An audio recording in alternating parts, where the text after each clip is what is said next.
So before we get into today's video, I think we have to recontextualize this whole thing because sometimes like the current thing changes so fast, the media cycle's so quick, we can forget like literally what happened 2 or 3 months ago. So the narrative really since 2008, but especially since the occupation of Crimea in 2014 and the invasion of Ukraine last year, has been that Putin is Hitler reborn. They call him Putler. He's committing genocide in Chechnya, in Georgia.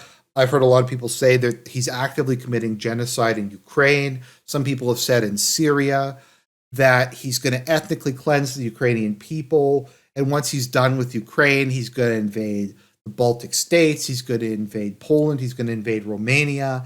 He's going to start World War III. He's going to use atomics. It's going to be like a Tom Clancy novel. And the only way to prevent the apocalypse from happening is to give military aid to Ukraine.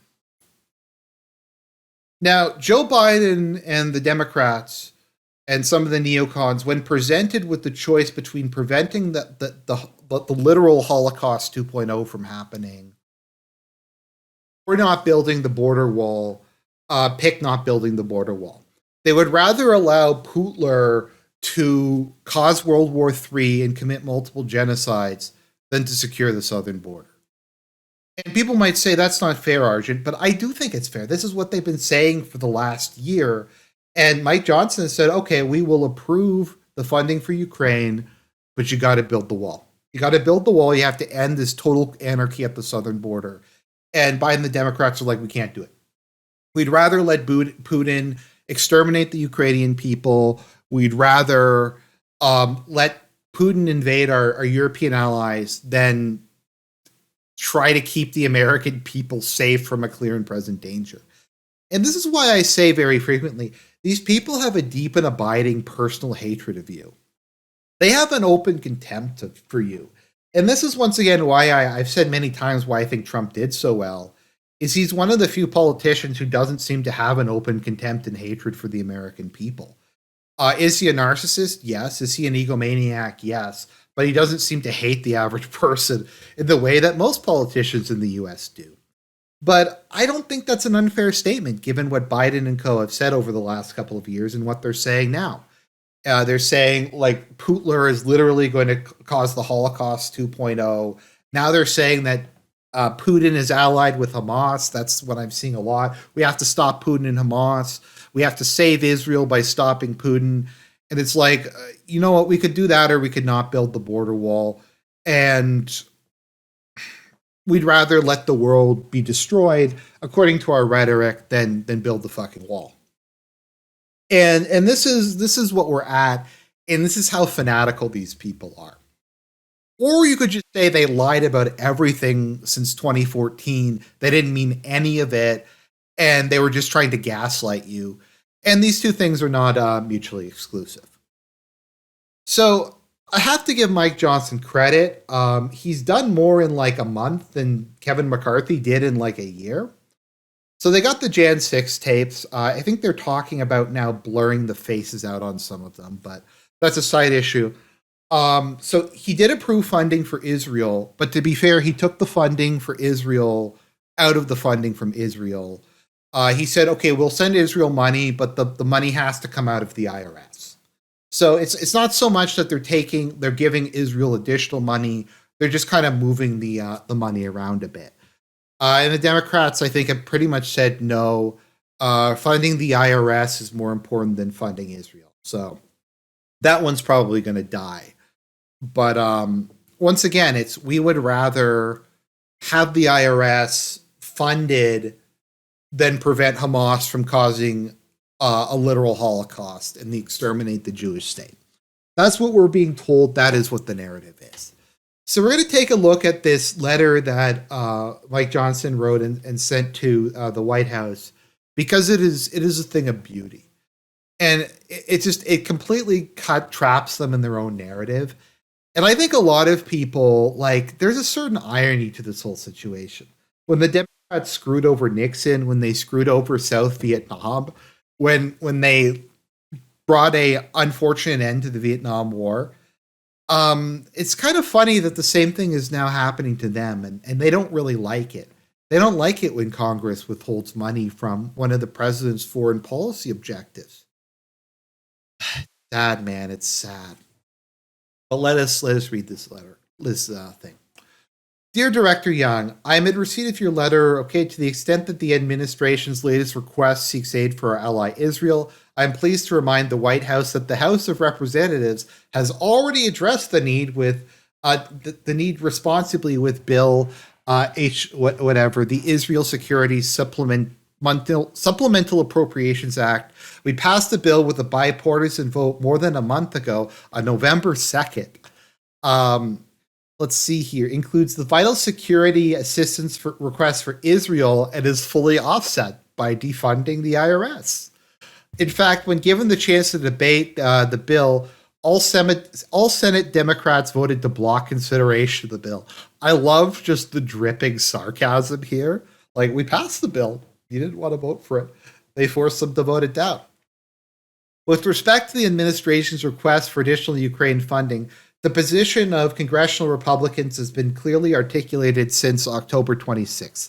On that date, I met in the Situation Room with you, National Security Advisor Jake the Snake Sullivan, and other key leaders to present two essential prerequisites: security at our border and critical answers regarding the funds requested. First, I explained that supplemental Ukraine funding is dependent upon enactment of transformative change to our nation's border security laws.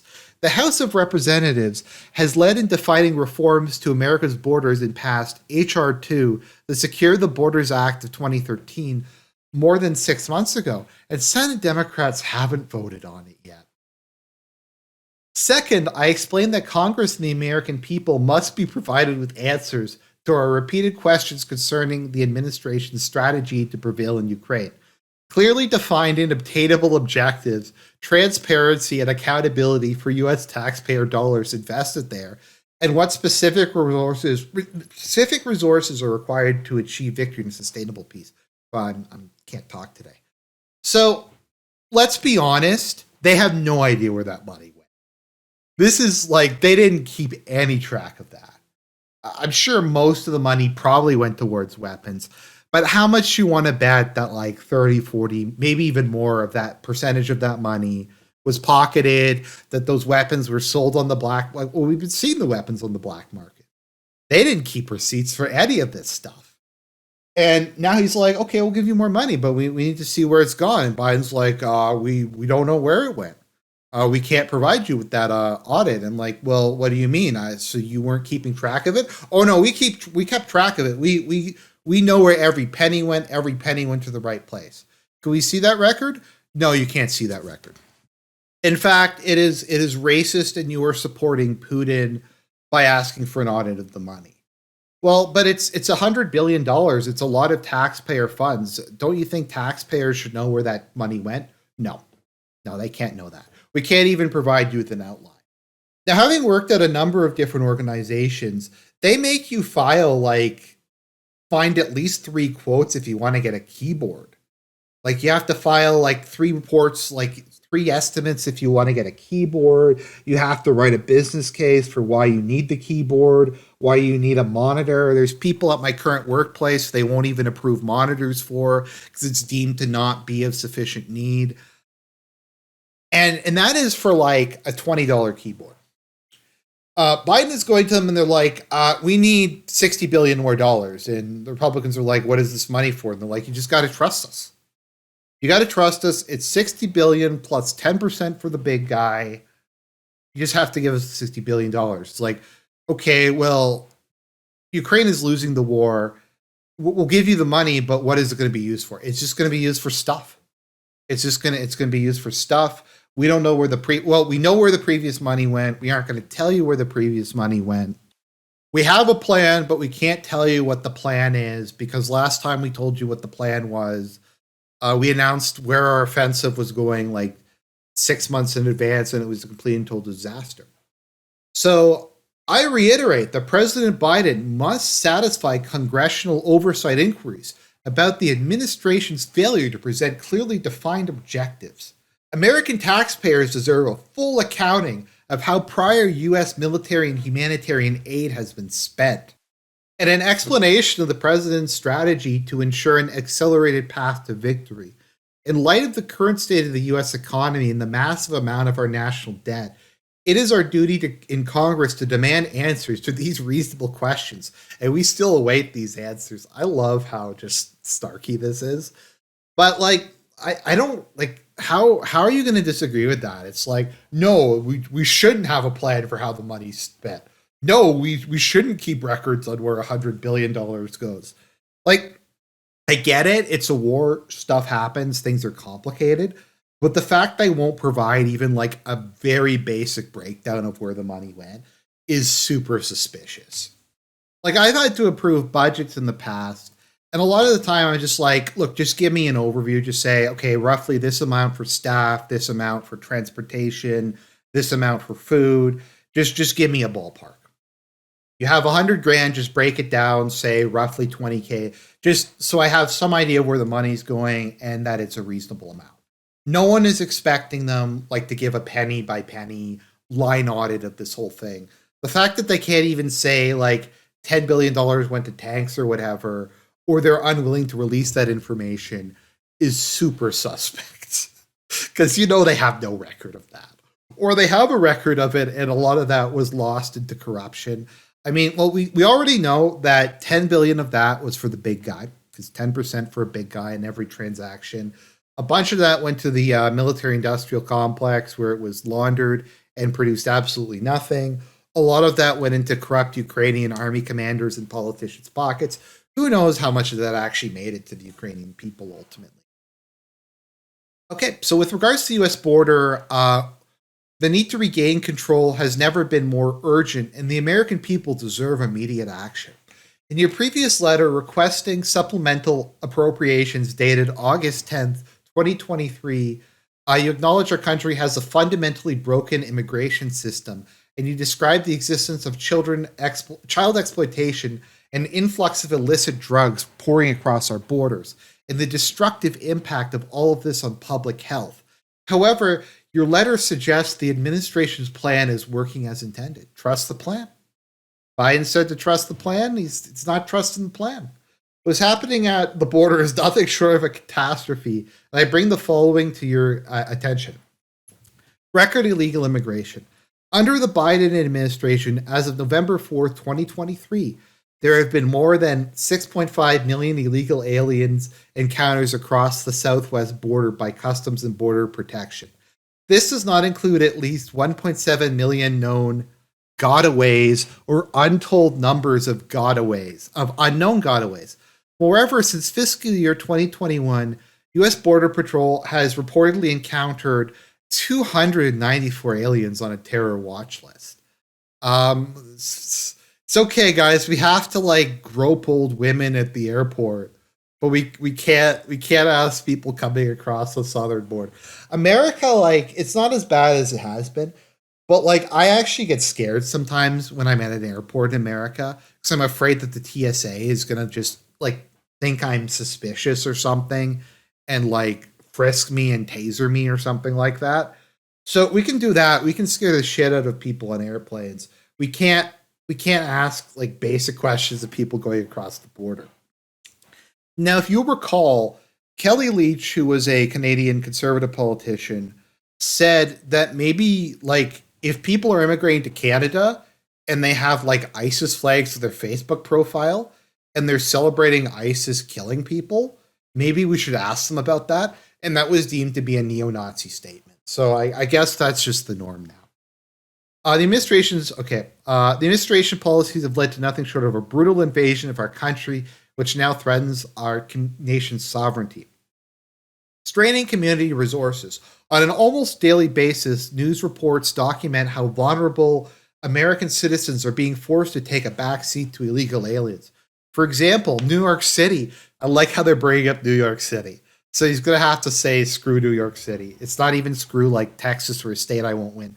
Has converted public school facilities into shelters to house illegal aliens, potentially subjecting residents to danger from unvetted persons. Elderly Americans, at least one veteran, have been evicted from their nursing homes to house migrants last month. And we have a bunch of citations here. There are receipts. He has receipts in this article. Biden doesn't have receipts for where the money went. Poor American citizens forced to compete with illegal aliens for Thanksgiving meals, and the administration began housing migrants on our nation's public lands. The American people, including veterans, children, the elderly, and poor, are increasingly being denied basic services as a result of this administration's policies and failure to secure our borders. So let's see here, inflicts of drugs. The number of fentanyl deaths in the U.S. rose from 36,000 in 2019 to 73,000 in 2022. I actually didn't realize it increased by that much. So it doubled in the time since Biden's been in power. Gaining operational control of the border is critical not only to screen and deter illegal immigration, but also to combat illicit drugs. The policies of the White House and Homeland Security Secretary, whatever their name is, have defied federal law and opened the border and consequently ceded operational control to the Mexican cartels, empowering them and enriching drug smugglers and human traffickers at the expense of and at risk to public health.